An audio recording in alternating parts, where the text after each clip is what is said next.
Financial markets పై పట్టు సాధించాలనుకునే వాళ్ళు Revanth conduct చేసే వెబినార్ కోసం ఈ నెంబర్ కి కాల్ చేయండి. నమస్తే, నేను జీవి సత్యనారాయణ. ఈరోజు ఈ ఎపిసోడ్లో బైబ్యాక్ డివిడెండ్ పాలసీల్లో రాబోతున్నాయి అన్నమాట మార్పులు. ఎప్పటికప్పుడు ఏమి జరుగుతుంది అంటే మార్కెట్లు పెరుగుతూ ఉంటాయి, డివిడెండ్లు బైబ్యాక్లు వస్తుంటాయి. ఇది మన స్ప్లిట్టింగ్లని, మెర్జింగ్లని, డీమెర్జింగ్లని, అదని ఇదని, profit and loss balance sheet results బాగున్నాయని షేర్ ప్రైసులు పెరగటం ఇవన్నీ జరుగుతాయి. అయితే ఈ బైబ్యాక్ డివిడెండ్ పాలసీలో ఇప్పుడు మార్పులు వస్తున్నాయి. ఆ మార్పులు ఏందో చూద్దాం. ఈ కేంద్ర ప్రభుత్వ సంస్థ సిపిఎస్ఈ, అంటే సెంట్రల్ పబ్లిక్ సెక్టార్ అన్నమాట. అయితే ఈ మూలధన పునర్వ్యవస్థీకరణపై సవరించిన మార్గదర్శకాలని ఆర్థిక శాఖ, ఫైనాన్షియల్ ఏదైతే ఉందో టీము వాళ్ళు ఒక ఆర్థిక శాఖ జారీ చేయడం జరిగింది. దీన్ని ఏమంటారంటే దీపం, department of investment and public asset management. దీపం, ఈ దీపం ఏదైతే ఉందో department of investment and public asset management వీళ్ళు విడుదల చేసిన ప్రకారం ఇకపై ఏదైతే సిపిఎస్ఈలు, ఏదైతే కేంద్ర ప్రభుత్వ సంస్థలు ఏవైతే ఉన్నాయో ఈ సిపిఎస్ఈలకు సంబంధించి ఏవైతే అంటే వాళ్ళ నికర లాభం ఏదైతే ఉందో దానిలో 30% లేదా నెట్వర్త్లో 4% ఏది అధికమైతే దాన్ని ఏం చేయాలి, వార్షిక అంటే యాన్యువల్ డివిడెండ్గా పే చేయాలి. ఇది అన్నమాట. అయితే ఎన్బిఎఫ్సి కానీ ఏదైతే తదితర ఫైనాన్షియల్ ఏదైతే ఉన్నాయో ఇవన్నీ కూడా తప్పనిసరిగా వాళ్ళ యొక్క లాభాల్లో 30% డివిడెండ్గా పంచాలి. ఇప్పటి వరకు మీరు కనుక గమనించినట్లయితే ఏ కంపెనీ ఎంత సంపాదించినా మ్యాక్సిమం 5 to 10% అనమాట. మ్యాక్సిమం అంటే ఏంది, కంపెనీలు ఎంతైతే సంపాదిస్తాయో అంతా మనకి అంటే వచ్చిన లాభంలో షేర్ హోల్డర్కి డివిడెండ్ ఇవ్వాలి. అయితే ఎక్కువ శాతం 1%, 2%, 3% ఏదో మంచి కంపెనీలు కొన్ని 5 to 10% మధ్యలో ఉంటాయి. ఇప్పుడు ఏంటిది, కనీసం 30% అనేది డివిడెండ్గా పే చేయాలి. అంటే 100 రూపాయలు సంపాదిస్తే 30 రూపాయలు ఇన్వెస్టర్కి డివిడెండ్ రూపంలో పే చేయాలి. దానివల్ల ఏమవుతుందంటే ఎప్పటికప్పుడు ఎవరైతే షేర్లు కొనుక్కుంటారో వాళ్ళకి ఇన్కమ్ కనపడుతుంది. ఇప్పుడు ఏమవుతుంది, షేరు పెరుగుతుంది అని ఒకరోజు పడుతుందని, ఒకరోజు ఏదో న్యూస్ తోటి న్యూట్రల్గా ఉండటం, పెరగకపోవటం, లేకపోతే పెరిగినప్పుడు ఈయన చూసుకోకపోవటం, మళ్ళీ పడిపోయినప్పుడు ఈయనకు పైసలు అవసరమైతే అమ్మటం, ఇవన్నీ జరుగుతుండేది. అలా కాకుండా ఇప్పుడు ఏంది, డివిడెండ్ రూపంలో వస్తే మన పైసలకి ఎంతో కొంత రిటర్న్స్ అన్నమాట. అవి ఇప్పుడు జరగాలి అనేది. అయితే అంతకుముందు 2016లో జారీ చేసినటువంటి ఈ మార్గదర్శకాల ప్రకారం అయితే నికర లాభాల్లో 30% లేదా నెట్వర్త్లో 5%, ఏది ఎక్కువైతే అది. నెట్వర్త్ అంటే ఏంటిది, ఈక్విటీ క్యాపిటల్, రిజర్వులు రెండూ కూడితే వచ్చేది నెట్వర్త్. ఈ నెట్వర్త్ ఏదైతే ఉందో అది 5%, లేదు లాభాల్లో 30%, ఏది ఎక్కువైతే అది డివిడెండ్గా మనకి ఇన్వెస్టర్లకి ప్రతి సంవత్సరం పే చేయాలి. అది ఇప్పుడు ప్రజెంట్ అయితే ఇప్పుడు అప్పట్లో ఫైనాన్షియల్ రంగం ఏదైతే ఉందో సిపిఎస్ఈల గురించి ప్రత్యేకంగా అప్పుడు ప్రస్తావించడం జరగలేదు. ఇప్పుడేంటిది, బైబ్యాక్ గురించిగా ఈ గత 6 నెలల్లో బుక్ వాల్యూ, ఈ బుక్ వాల్యూ కంటే షేర్ మార్కెట్లో విలువ తక్కువ ఉంటుంది. అంటే ఏంటిది, బుక్ వాల్యూ ఎక్కువ ఉంటుంది కానీ మార్కెట్లో ప్రైస్ తక్కువ ఉంటుంది. ఇప్పుడు ఈ మధ్య జరిగినాయన్నీ అదే. ఎల్సిడి ఇన్వెస్ట్మెంట్ అదే, బుక్ వాల్యూ ఎక్కువ ఉంది, మార్కెట్లో షేర్ ప్రైస్ తక్కువ ఉంది. అదో 5 లక్షల చిల్లర బుక్ వాల్యూ ఉంది, ₹3.53 మార్కెట్లో కొటేషన్ ఉంటుంది. ఆ ట్రేడింగ్ అవ్వదు, కొనేవాడు ఉండడు, అమ్మేవాడు ఉండడు, ట్రేడింగ్ జరగదు.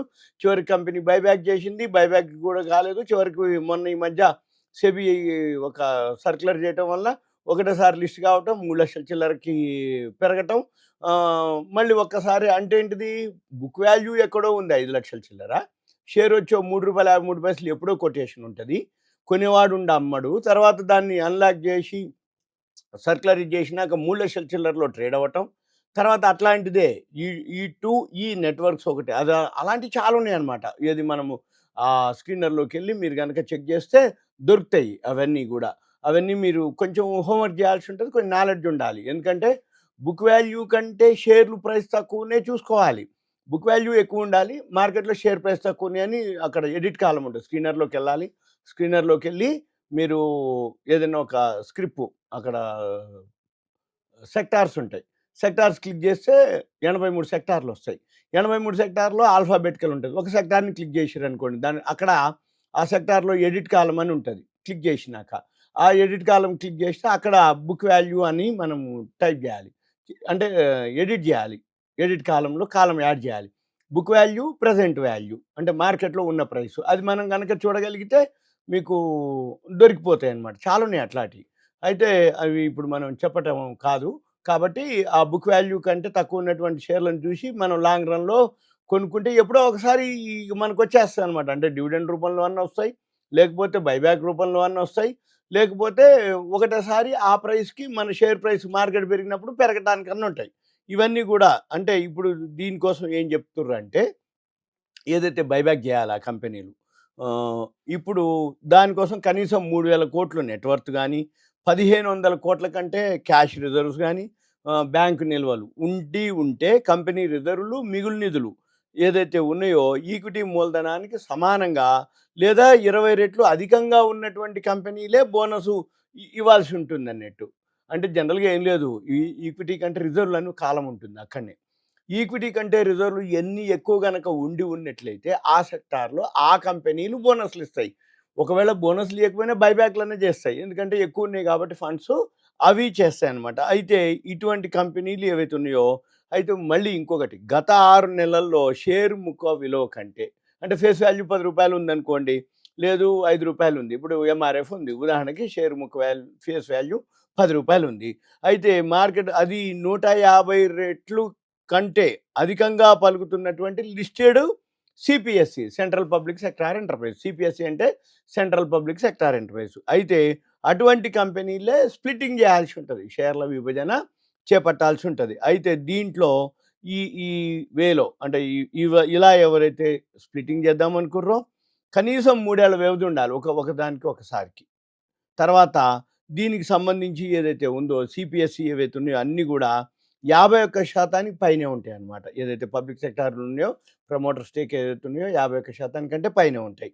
అయితే ఇప్పుడు దీపం విడుదల చేసింది ఏదైతే ఉందో, ఈ దీపం అంటే ఏంటిది? మనం department of investment and public asset management ఈ దీపం విడుదల చేసినటువంటి తాజా మార్గదర్శి ప్రకారం ప్రభుత్వ రంగ బ్యాంకులు, బీమా రంగ కంపెనీలకి వర్తించబోవు అనమాట. అంటే ఇప్పుడు ప్రెజెంట్ చెప్పేది ఏదైతే ఉందో గవర్నమెంట్ పబ్లిక్ సెక్టర్ బ్యాంకులు ఉన్నాయి. రెండోది ఇన్సూరెన్స్ కంపెనీలకి ఇది వర్తించబోవు అని.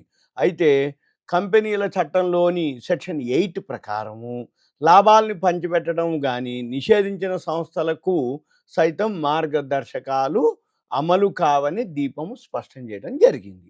అయితే ఈ సవరించిన తాజా మార్గదర్శకాలు ప్రస్తుత ఆర్థిక సంవత్సరం అంటే 2024, 2025 నుంచి అమలవుతాయి అనేది చెప్పడం. అంటే వచ్చే మార్చి ఫైనాన్షియల్ ఇయర్ అయిపోగానే మనకి ఇవన్నీ కూడా ఈ ఫైనాన్షియల్ ఇయర్‌లోనే అమలవుతాయి అని చెప్పడం జరిగింది.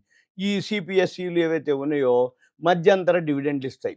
అంటే డివిడెండ్లు ఏవైతే ఉన్నాయో 3 ఉంటాయి. Interim dividend, special dividend, final dividend. ఇది ఇప్పుడు చెప్పేది ఏదైతే ఉందో ఇంటీరియం డివిడెండ్లు ఏవైతే ఉన్నాయో ప్రతి క్వార్టర్‌కి ఇవ్వడం జరుగుతాయి. కొన్ని కంపెనీలు ఉన్నాయి. ప్రతి క్వార్టర్‌కి ఇస్తాయి, యాన్యువల్‌కి ఇస్తాయి, హాఫ్ ఇయర్లీ ఇట్లా ఇస్తాయి అనమాట. అంటే ఒకటేసారి ప్రతి త్రైమాసికానికి కానీ 2 సార్లు కానీ ఇచ్చే వీలుంటుంది. అయితే అన్ని లిస్టెడ్ ఏవైతే సిపిఎస్ఈలు ఉన్నాయో ఈ యాన్యువల్‌లో డివిడెండ్‌లో కనీసం 90% ఒకే దశలో కానీ దశల వారీగా అంటే క్వార్టర్లీ కానీ హాఫ్ ఇయర్లీ కానీ అట్లయినా ఇవ్వచ్చు అనేది. అయితే ఏదైతే లాస్ట్ డివిడెండ్ ఉందో ఏజీఎం అవుతుందన్నమాట. ఎప్పుడైనా కానీ ఏజీఎం అంటే యాన్యువల్ జనరల్ మీటింగ్. ఈ యాన్యువల్ జనరల్ మీటింగ్ ఏదైతే ఉందో మార్చి ఫైనాన్షియల్ ఇయర్ అయిపోయినాక 6 నెలల లోపు కానీ సెప్టెంబర్ 30 లోపల కండక్ట్ చేయాలి. ఈ లోపల ఏదైతే ఉందో అప్పుడే పే చేయాలన్నమాట. ఫైనాన్షియల్ ఇయర్ అయిపోయిన తర్వాత సెప్టెంబర్ 30 లోపల కానీ 6 నెలల లోపల కానీ ఎట్లయినా ఏం లేదు ఎవరైనా.